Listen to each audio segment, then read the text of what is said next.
Hello everyone. এইটা একটু পুরনো ভিডিও হলেও তোমাদের সাথে এই ভিডিওটা তো শেয়ার করতেই হচ্ছে। এটা ছিল আমাদের ফার্স্ট অ্যানিভার্সারি সেলিব্রেশন। অ্যানিভার্সারি সেলিব্রেশনটা দিনের দিন না হলেও তারপরে করতে হয়েছিল, কারণ দিনের দিন আমার একটু শরীর খারাপ হয়ে গেছিল। তো আমরা সেই অ্যানিভার্সারি সেলিব্রেশন করতে চলে গেছিলাম কলকাতার হেরিটেজ ক্রুজে। এই হেরিটেজ ক্রুজটা আছে মিলেনিয়াম পার্কে। তো তোমরা সবাই আশা করি মিলেনিয়াম পার্কের নাম শুনেছো। তো মিলেনিয়াম পার্কে গেলে সেখানে গিয়ে হেরিটেজ ক্রুজে যাবে বললেই তুমি সেখানে 100 টাকার টিকিট কেটে ক্রুজে চড়তে পারবে। তো আমরা ফার্স্টে গিয়ে লাস্টের সিটটাকে প্রেফার করে নিয়েছিলাম। ক্রুজটা খুব সুন্দর আলো দিয়ে সাজানো ছিল। আর ফার্স্টের দিকে ছিল গানের অ্যারেঞ্জমেন্ট, সেখানে দুজন গায়ক এবং গায়িকা এসে গান গাইছিল। খুব সুন্দর একটা এনভায়রনমেন্ট। ক্রুজটা পুরোটা ভর্তি হওয়া পর্যন্ত অপেক্ষা ছিল। এরপর আমি একটু গুছিয়ে গাছিয়ে বসলাম। বসে এবার শুধুমাত্র অপেক্ষায় ছিলাম কখন ক্রুজটা ছাড়বে এবং কখন সেই মৃদুমন্দ বাতাসের আনন্দ আমরা উপভোগ করতে পারবো। জানো তো, সেদিনকে খুব গরম পড়েছিল, ভীষণ গরম লাগছিল। তাই ভেবেছিলাম যে এই ক্রুজে চড়লে এই গঙ্গার হাওয়া খেতে খেতে খুবই ভালো লাগবে, এবং যা ভাবা তাই হয়েছিল। আস্তে আস্তে দেখো ক্রুজটা ছাড়লে কত সুন্দর দৃশ্যটা দেখতে পাওয়া যায়। আচ্ছা, তোমাদের এর মধ্যে একটা কথা বলে রাখি, ক্রুজের জন্য লাইন দিতে হয় সন্ধে 6টা থেকে, কিন্তু ক্রুজটা ছাড়ে সন্ধে 7টার সময়। যতগুলো লোক হবে ততগুলো লোক নিয়ে ছাড়বে। তোমরা প্রথমে দেখতেই পেয়েছো ক্রুজটা হলো ডাবল ডেকার ক্রুজ। তো ফার্স্ট ফ্লোরে কি আছে? ফার্স্ট ফ্লোরে রয়েছে খাবারের বিভিন্ন অ্যারেঞ্জমেন্ট এবং বসার অ্যারেঞ্জমেন্টও রয়েছে। ফার্স্ট ফ্লোরের থেকে আমার মনে হয় সেকেন্ড ফ্লোরের প্রেফারেন্সটা বেশি, কারণ সেকেন্ড ফ্লোর থেকে নাজারাটা বেশ সুন্দর দেখা যায়।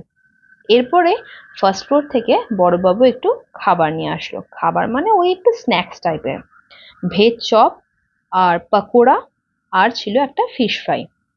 তো ক্রুজ হিসাবে আমি বলবো মোটামুটি ভালো খেতে ছিল, খুব একটা যে খারাপ ছিল তা বলবো না। দেখতে পাচ্ছ ক্রুজটা কিন্তু এবার ছেড়ে দিয়েছে এবং আমরা হাওড়া ব্রিজের কাছাকাছি চলে এসেছি।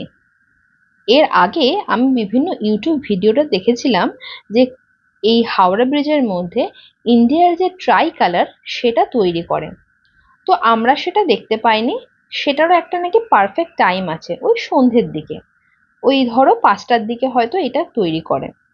কিন্তু এই দৃশ্যটাও কিন্তু খারাপ ছিল না, খুবই সুন্দর দৃশ্য, এবং গঙ্গার যে মৃদুমন্দ বাতাস সেটা উপভোগ করতে করতে আমরা এগিয়ে চললাম। এবার হাওড়া ব্রিজের নিচ দিয়ে যাব। তো নিচ দিয়ে যাওয়ার সময় একটু একটু ভয় লাগছিল ঠিকই, কিন্তু তাও সেই ভয়ের মধ্যেও একটা বেশ আনন্দ ছিল। বেশ ভালোই উপভোগ করেছিলাম।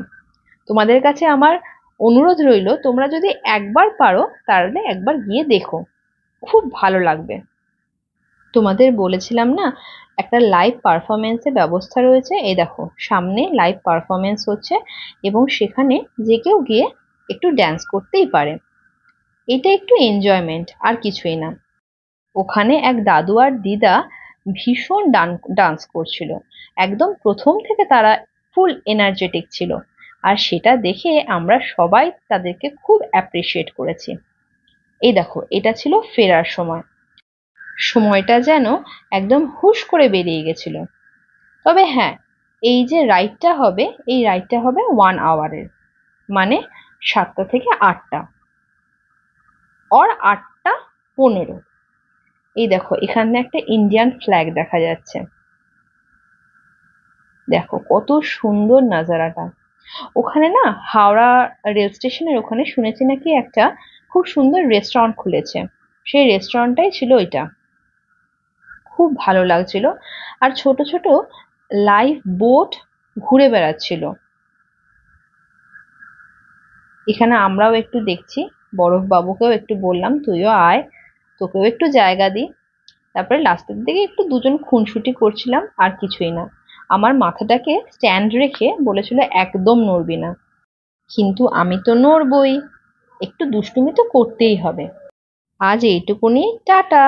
তোমরা সবাই ভালো থেকো।